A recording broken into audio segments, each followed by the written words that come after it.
오늘 주시는 하나님의 말씀은 빌립보서 4장 4절부터 7절까지 말씀. 주 안에서 항상 기뻐하라. 내가 다시 말하노니 기뻐하라. 너희 관용을 모든 사람에게 알게 하라. 주께서 가까우시니라.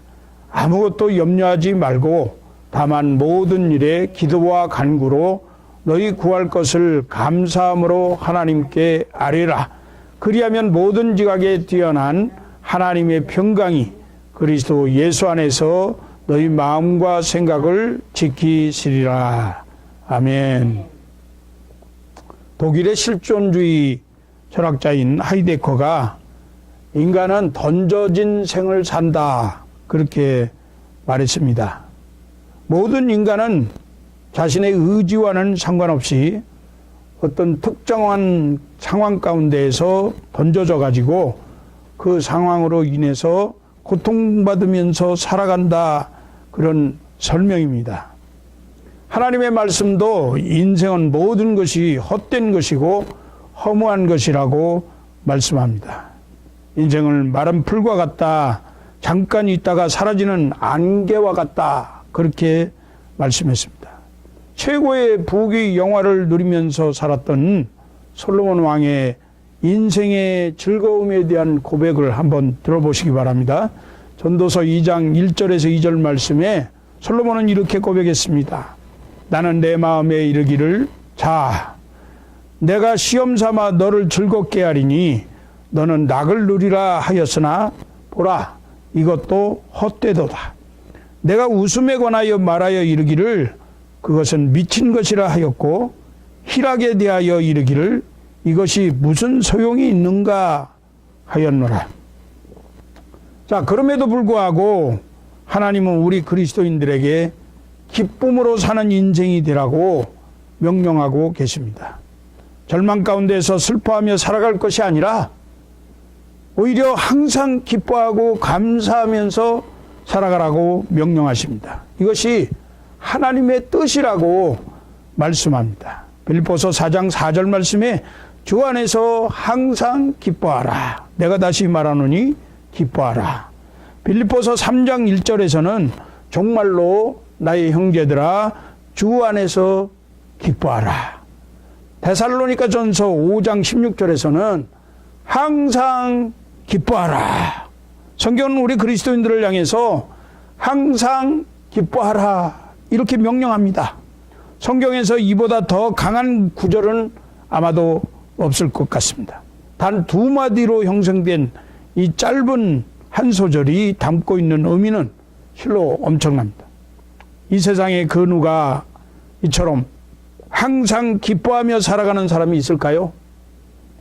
그런데도 우리의 인격과 성품을 지으신 하나님이 명령하고 계시니 이것이 오늘 우리 성도들의 숙제가 아닐 수가 없습니다. 인생이란 결코 기쁨의 연속일 수 없는 엄연한 현실이기에 고통 중에도 주 안에서 참 기쁨을 맛보라는 것입니다. 우리들이 할 수 없는 이 어려운 명령을 하나님께서 친히 하시는 것은 그것이 바로 우리 모든 성도들의 복된 삶이기 때문일 것입니다. 그리고 하나님께서는 우리가 할 수 없는 것을 하라고 몇 번씩이나 거듭 명령하실 리는 없기 때문에 우리가 말씀 안에서 배우고 노력하면 할 수 있는 것이다 라고 확신하게 됩니다. 만일 우리들이 할 수 없는 그것을 하게 된다면 그것은 우리의 의지나 힘이 아니라 바로 성령님이 주시는 축복이고 능력이고 그리고 감사한 일일 것입니다. 기쁨은 성령의 열매로 사람의 의지와 지식과 경험으로 불가능한 일들을 하나님의 능력이신 성령님이 가능케 하시기 때문입니다. 그래서 성령의 열매 가운데 희락이라 하는 것이 있지요. 그래서 오늘 본문을 중심으로 해서 기쁨으로 사는 인생이라고 하는 주제를 가지고 말씀을 나누면서 피차 은혜를 사모하고자 합니다. 기쁨은 하나님의 선물이요 축복이라고 하는 사실을 기억하시기 바랍니다. 사람들은 누구나 기쁨을 좋아합니다. 기쁨을 좋아하지 않는 사람은 아무도 없을 거예요. 반면에 슬퍼하는 것을 좋아하는 사람은 아무도 없을 것입니다. 그리고 아무도 기쁨이 없는 세상에서 살지 못합니다. 기쁨이 없는 인생을 산다는 것은 상상조차 할 수 없는 일입니다. 폴 틸리는 그의 저서 존재의 용기라고 하는 책에서 기쁨, 조이와 즐거움, 플레저를 구별해서 말씀했습니다. 기쁨은 슬픔에 반대되는 개념입니다. 만일 도둑이 남의 물건을 왕창 훔쳐가지고 그 물건을 마음대로 사용하고 또 돈을 물쓰듯 한다고 해도 한때 즐거움은 있을지 몰라도 그 삶 속에 참 기쁨은 없을 것입니다. 반면에 사랑하는 자식에게 삶의 의미를 두고 있는 어머니에게는 비록 고통스럽고 고단한 생애지만 손해를 보는 일이 있는 것 같지만 자식이 성장하고 존재하는 한 양육의 기쁨을 맛볼 수 있는 것처럼 즐거움과 기쁨의 의미가 구별된다고 하는 사실입니다. 기독교는 눈물을 흘리면서 씨를 뿌리고 기쁨으로 단을 거두는 종교입니다. 기독교에는 기쁨이 있습니다. 기독교의 기쁨은 역설적이에요. 기독교의 기쁨이나 즐거움의 가치관은 세상이 그것과 다르다는 사실입니다. 우리 그리스도인들은 세상이 알지도 못하고 줄 수도 없는 기쁨이 우리 안에 있습니다. 따라서 우리가 예수님을 사랑할 때 고통이 동반되고 아픔을 전제한다는 것을 잊지 말아야 하겠습니다. 곧 기독교에는 세상이 모르는 독특한 기쁨이 있다는 것입니다. 하나님을 영화롭게 하고 세상을 흔들어 놓는 기독교 안에는 분명한 기쁨이 있습니다. 그러므로 우리가 이 기쁨을 알면 예수를 바로 아는 신앙인이고, 그나마 만약 이 기쁨을 잘 누리지 못한다고 하면 영적인 미숙하고 병들어 있는 신앙인이고, 또 만약 이 기쁨을 전혀 모른다고 하면 아직도 기독교 신앙에 발을 들여놓지 못한 불신자라고밖에 말할 수 없을 것입니다. 이러한 그리스도인의 기쁨은 어디에서 올까요? 첫째는 기쁨은 구세주 예수 그리스도를 만나는 가운데에서 오게 됩니다. 기쁨은 환경에서 오는 것도 아니고 소유에서 오는 것도 아닙니다. 하나님과의 관계에서 옵니다. 바울도 가정도 재물도 건강도 소유하지 못했습니다. 평생 환난과 핍박을 당하며 경제적으로 가난하고 세상 사람들이 보기에 불행하게 생을 살았습니다. 그런데도 바울은 기뻐했습니다. 그리고 우리에게 기뻐하라고 말씀하고 있어요. 예수님을 만났기 때문이었고 항상 주님 안에서 살았기 때문이었습니다. 수가성의 사마리아 여자를 여러분 기억하시죠?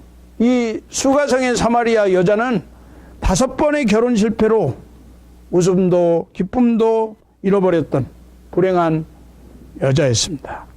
예수님을 만났을 때에 그의 가슴은 기쁨으로 충만했어요. 너무 기쁜 나머지 동네로 뛰어가서 부끄러움을 잊은 채 소리를 지르면서 내가 예수를 만났다, 메시아를 만났다, 구세주를 만난 그 기쁨의 소식을 전했던 것을 성경은 말씀하고 있습니다. 둘째로 기쁨은 성도들의 사랑에서 옵니다. 바울은 주님 안에서 그리고 성도들의 사랑 안에서 기뻐했습니다. 빌립보 교회 성도들이 자기를 생각하며 사랑의 선물을 보낸 것을 생각하면서 바울은 너무나 기뻐했습니다. 바울은 빌립보 교회 성도들을 가리켜서 나의 기쁨이요 나의 면류관이라고 자랑을 했어요. 빌립보서 4장 10절 말씀에 내가 크게 기뻐함은 너희가 나를 생각하던 것이 다시 싹이 남이니, 빌립보 4장 1절은 그러므로 나의 사랑하고 사모하는 형제들 나의 기쁨이요 면류관인 사랑하는 자들아 이와 같이 주 안에 서라, 그렇게 말씀합니다.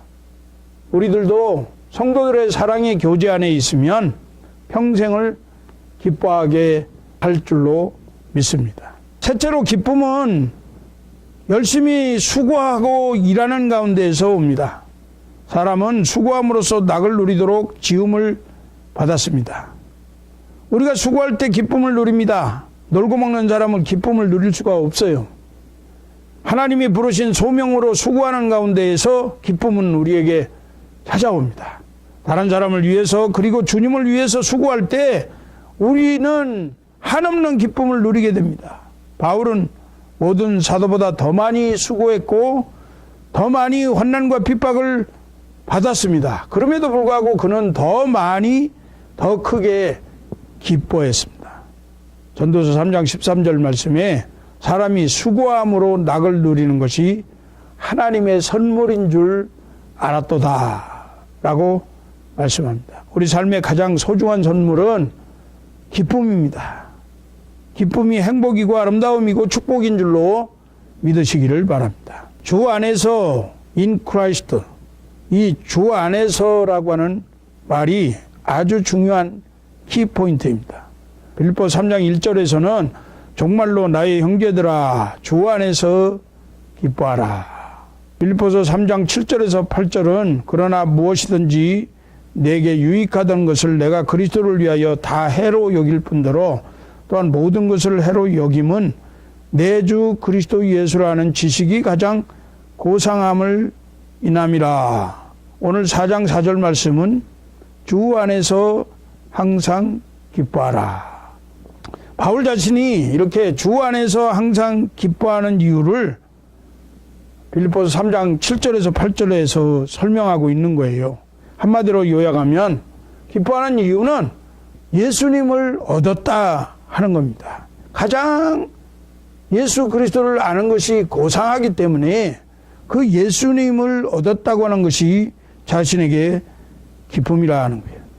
이 세상에서 예수님만큼 소중한 분이 없습니다. 예수님만큼 우리에게 기쁨의 원천이 되는 분이 없습니다. 우리 모두는 예수님 때문에 하늘에 있는 복을 누리고 살고 있는 거예요. 주님 밖에서는 결단코 항상 기뻐할 수가 없습니다. 그러나 우리들이 만약 주님 안에 있다고 하면 항상 기뻐하는 것은 가능한 성령의 능력입니다. 실제적으로 그렇게 산 사람이 바로 오늘 본문을 기록한 사도 바울이에요. 사도 바울은 그의 제자들과 교회들에게 보내는 모든 편지에서 주 안에서라는 말씀을 매우 중요하게 사용했습니다. 그리고 많이 썼어요. 특별히 다음과 같은 놀라운 고백을 하고 있습니다.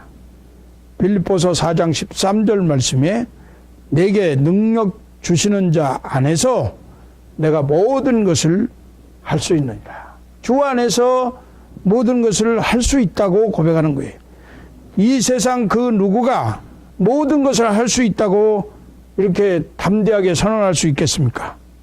그러나 사도 바울은 이처럼 선언하고 있는 거예요. 그 비결이 바로 주 안에서라고 하는 겁니다. 그러므로 오늘 우리들도 우리 힘으로는 이 험한 세상을 기쁘게 살아갈 수 없지만 우리들이 만일 생명의 주님 안에 머물고 있다고 한다면 기쁨으로 사는 인생이 되는 것은 가능하다 하는 것입니다. 주님 안에는 기쁨이 충만하기 때문입니다. 근본적으로 기쁨이 되시는, 근본적으로 기쁨이 넘쳐나는 그 주님과 함께 하는 삶이라고 하면 당연히 기쁘게 살 수밖에 없는 것입니다. 시편 16편 11절 말씀은 주께서 생명의 길로 내게 보이시리니 주의 앞에는 기쁨이 충만하고 주의 우편에는 영원한 즐거움이 있나이다. 주께는 기쁨이 충만하고 주께는 영원한 즐거움이 있다고 시편 기자는 고백하고 있는 거예요. 그러면 기쁨으로 사는 인생이 되는 구체적인 방안을 한번 우리가 생각해 보겠습니다. 우리가 하나님의 사랑을 받고 있는 인생이기 때문에 불행 속에서도 기뻐할 수 있다는 말씀입니다. 그런데 이 기쁨의 성품이 저절로 만들어지는 것이 아니라 사도 바울은 배우고 익히는 가운데에서 만들어진다. 그렇게 말씀하고 있습니다. 빌립보서 4장 11절에서 12절 내가 궁핍함으로 말하는 것이 아니라 어떠한 형편에든지 나는 자족하기를 배웠노니 나는 비천에 처할 줄도 알고 풍부에 처할 줄도 알아. 모든 일 곧 배부름과 배고픔과 풍부와 궁핍에도 처할 줄 아는 일체의 비결을 배웠노라. 배웠노라. 그렇게 말씀하고 있어요. 기쁨은 기질이기도 하고 삶의 스타일이기도 합니다. 날마다 우울하게 불평하면서 사는 사람은 평생 그렇게 사는 거예요. 얼굴을 늘 찡그리고 얼굴 자체가 그냥 우울한 그런 표정으로 그렇게 사는 것이 바로 그 사람의 생활 스타일이 그런 거예요. 삶의 방식이. 기쁨도 신앙의 훈련으로 얻어지는 것입니다. 주님 안에서 기뻐하도록 마음을 먹고 그렇게 배우시기 바랍니다. 성도들 안에서 즐거워하도록 수고하면서 기뻐하도록 훈련을 계속 거듭해야 할 것입니다. 기뻐하라는 명령에 해당되는 이 헬라어 카이레테라고 하는 말은 습관적으로 계속적으로 기뻐하라는 그런 의미가 담겨 있습니다. 사도 바울은 기쁨으로 살기 위해서 자신에게 있는 기쁨의 장애물들을 다 제거했습니다. 그는 기쁨의 감각을 개발했습니다. 그는 기쁨의 장소를 주 안에서라고 이렇게 한정했습니다. 그는 기쁨의 적인 모든 염려를 정복했습니다. 그는 영적 훈련을 통해서 기쁨의 거룩한 습관을 습득을 했습니다. 그 옥중에서 사실 기뻐하기가 쉽지 않잖아요. 고단한데. 사도 바울이 이렇게 옥중에서 기뻐했다고 한다면 우리도 기뻐할 수 있지 않겠습니까? 사도 바울이 기뻐할 수 있는 비결을 배웠다고 한다면 우리도 배울 수 있지 않겠습니까? 이제는 우리들의 생활 속에서 기뻐하며 사는 그런 구체적인 방법을 한번 살펴보겠습니다. 첫째는 환경에 의해서 좌우되지 않기로 해야 합니다. 환경은 늘 변하는 거예요. 환경에 좌우되는 사람은 환경에 따라 기쁨과 슬픔이 교차하지만 환경을 뛰어넘는 사람은 자신이 처한 환경 속에서 새로운 환경을 만들어냅니다. 사도 바울이 감옥에 있을 때에는 그는 감옥이라는 환경에 의해서 영향을 받은 것이 아니라 주 안에 거한다고 하는 사실에 초점을 맞추었습니다. 어느 순간 사도 바울의 마음속에 작정한 것이 있어요. 이제부터 내가 환경에 흔들리는 것이 아니라 주님 안에서 거해야겠다. 사도 바울이 감옥에 갇혀서 죽음의 위험 가운데 있을 때에 신라와 함께 열심히 찬양을 했습니다. 그런데 놀라운 일이 일어났죠. 옥문이 열리고 지진이 나고 옥토가 흔들리고 이렇게 하면서 쇠사슬이 다 풀려나고 감옥에서 해방되는 그런 기적이 일어났습니다. 그래서 바로 사도 바울이 이렇게 기쁨의 서신을 쓰게 된 거예요. 둘째는 사람에 의해서 좌우되지 않아야 합니다. 사람은 우리에게 기쁨을 가져다 주기도 하지만 슬픔의 원인을 제공하기도 합니다. 우리는 사랑하는 사람, 특히 좋아하는 사람과 관계가 좋을 때는 행복한데 바로 그 사람과의 관계가 틀어지면 우리의 삶이 힘들어집니다. 나와 관계없는 사람들이 나를 힘들게 하는 것보다도 나의 가장 가까이에 있는 사람들이 나를 힘들게 하는 경우가 더 많이 있어요. 참으로 다양한 생각을 하는 사람들, 참으로 다양한 인생의 길을 가는 사람들과 함께하면서 살아간다고 하는 것이 우리에게 얼마나 큰 고통인지 모릅니다.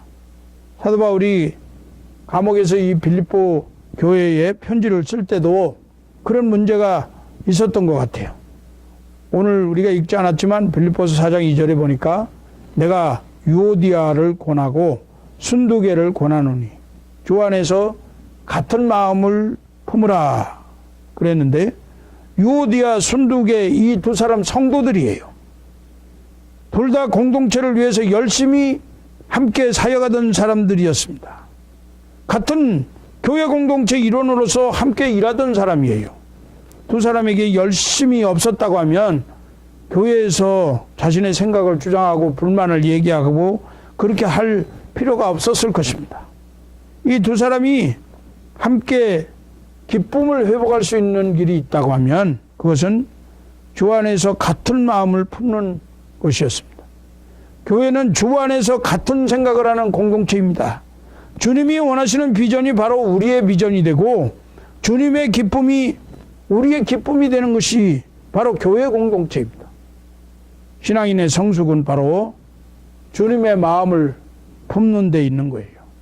그런데 이 유오디아와 순두계는 주님의 마음을 품지 않았던 것 같아요. 그래서 바울을 힘들게 하고 성도들을 힘들게 한 것 같습니다. 셋째는 모든 염려는 주님께 맡기는 것입니다. 우리의 기쁨을 앗아가는 큰 적은 염려와 근심입니다. 세상 살면서 염려와 근심이 없을 수는 없으나 그 염려와 근심이 우리의 기쁨을 빼앗아 간다고 하는 사실, 이것을 아는 사람들은 이 모든 염려와 근심을 나의 주인 되시는 주님께 맡기는 지혜로운 삶을 사는 사람입니다. 요즘에 가장 많은 고통을 가져다 준다는 질병이 공황장애라고 하는 거죠. 공황장애. 실제로 일어나지 않을 것 같은 그런 일을 상상으로 자기에게 일어난다고 생각을 하고, 예를 들어서 911의 그 빌딩이 폭파되는 그 속에 있었던 사람은 한번 경험을 했기 때문에 또 다시 그런 일이 일어날까봐 늘 걱정하고 근심하는 그런 병이 바로 그 공황장애와 같은 병. 이처럼 염려와 근심은 우리들의 삶의 그 성격을 달리하고 파탄을 가져다주는 그런 일이 생겨나게 됩니다. 잠언 17장 22절 말씀은 마음의 즐거움은 양약이라도 심령의 근심은 뼈를 상하게 하느니라. 그래서 베드로전서 5장 7절은 너희 염려를 다 주께 맡기라. 이는 그가 너희를 돌보심이라. 그랬습니다. 여기 이 맡기라고 하는 이 말씀은 던져버리라는 거예요. 갖고 있지 말고. 너희 염려를 그냥 붙들고 있지 말고 공을 집어 던지시지 던져버리라. 누구에게? 주께. 주님께 던져버리면 그가 너희를 돌보실 것이다. 그렇게 말씀하고 있습니다. 넷째는 물질에 흔들리지 말아야 합니다. 여러분 왜 짜증을 내십니까? 혹시 여러분은 경제적인 어려움을 겪어보셨습니까? 경제적인 압박이 우리를 얼마나 힘들게 하며 가정의 평안을 빼앗아갈 수 있다는 것을 우리는 너무나 잘 압니다. 때로 물질의 어려움이 우리가 누려야 할 행복을 다 빼앗아 버리는 것 같습니다. 그러나 우리가 신앙인의 눈으로 바라볼 때 가난이 우리를 불편하게 하는 것이긴 하지만 우리를 불행하게 만들 수 없고 주 안에서 얻는 기쁨을 빼앗을 수 없다고 하는 것을 인식하셔야 합니다. 결국은 우리가 짜증내고 또 자녀들을 질책하고 주변의 사람들에게 화를 내고 이렇게 하는 것은 내 안에 채워지지 않은 불만족, 내 안에서 조바심을 내는 그런 경제적인 어려움들, 자신의 정신적 부족함이 밖으로 표출되는 그러한 것이라고 생각합니다.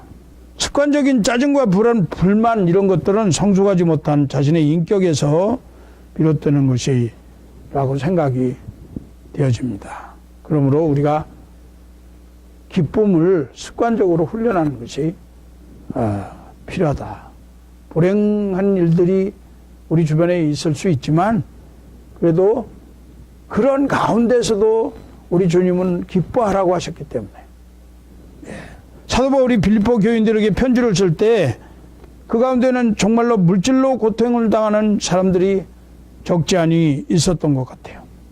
사도 바울이 이런 편지를 쓸 수 있었던 것은 사도 바울 역시 사역을 하는 가운데 물질의 어려움을 경험해 보았기 때문이라고 생각합니다. 사도 바울은 어떤 어려움 가운데서도 하나님께서 도우시며 필요한 것을 공급하신다고 하는 것을 나중에 깨닫게 되었습니다.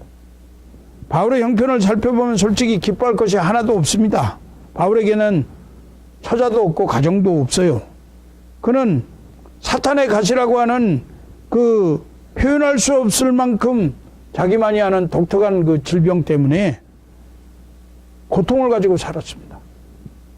평생도록 그 고통에서 벗어나기를 원했지만 하나님이 네 은혜가 족하다 그렇게 말씀하시면서 고쳐주지 않았어요.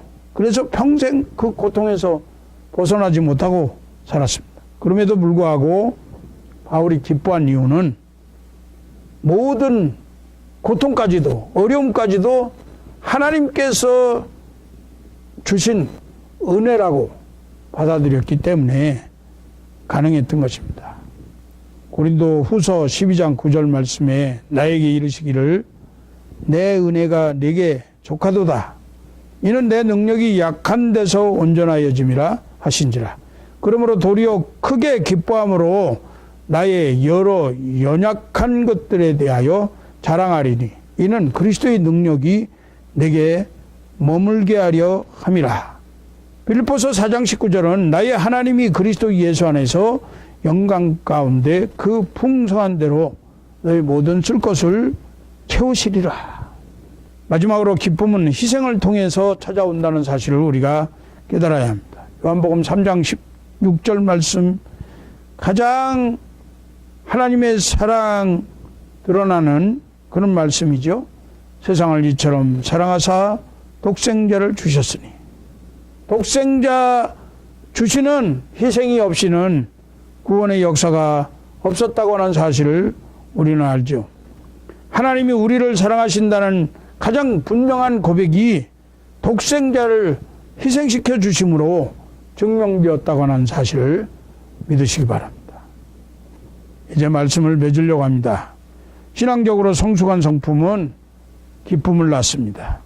좋은 성품의 사람의 삶에 기쁨이 충만하다는 것은 분명한 사실입니다. 희생적인 사랑을 통해서도 기쁨을 만끽하며 용서의 삶을 통해서도 솟아나는 기쁨을 경험합니다.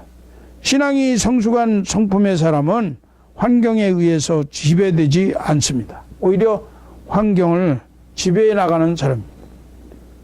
사도 바울이 성품의 사람이었다는 것은 그의 옥중서신을 통해서 명백하게 알 수 있어요. 그는 옥중에서 로마서를 썼고 빌립보를 썼는데 로마의 감옥에서 사도 바울은 모든 것이 합력하여 선을 이룰 것임을 확신하고 빌립보 성도들에게 보내는 편지에서 계속해서 기뻐하라고 권면하고 있습니다. 바울을 한번 생각해 보세요. 그가 성공한 사람입니까?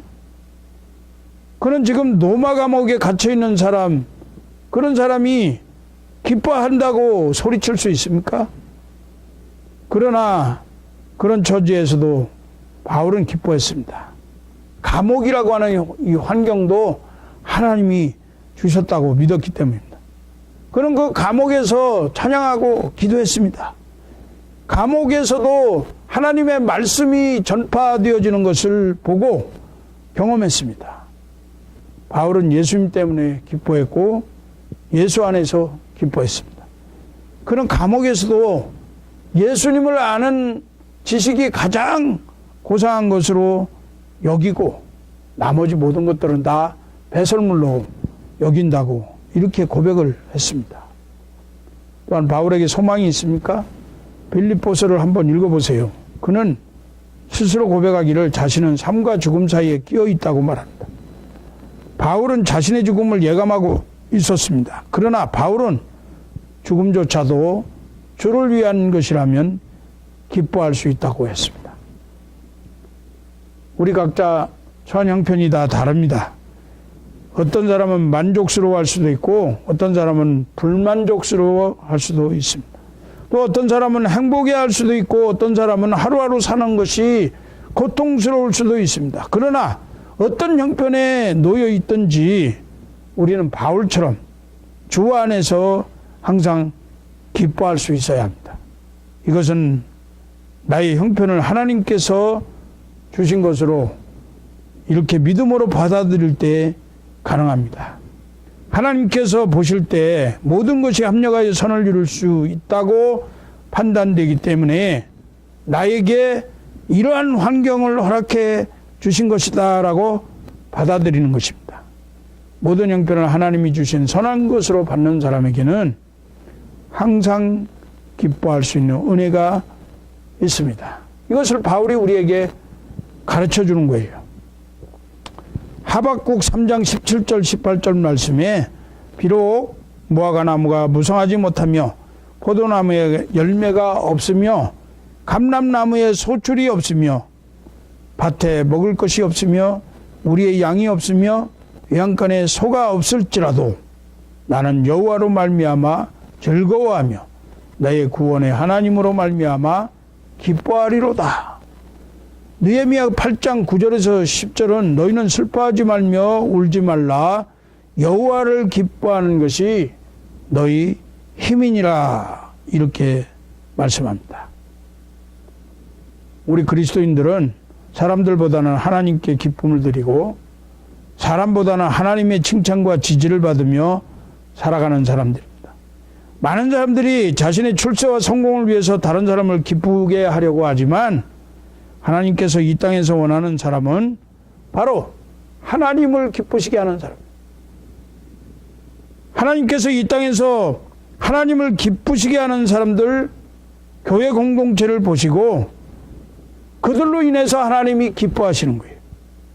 그러므로 하나님을 기쁘시게 해드리기보다는 하나님을 걱정스럽게 만들고 슬프게 만드는 모습들이 우리에게 있음을 회개하고 오늘 말씀을 통해서 하나님을 기쁘시게 하기 위해서 살아갔던 이 사도 바울의 모습을 보면서 우리도 기쁨으로 사는 인생들이 되시기를 주의 이름으로 축복합니다.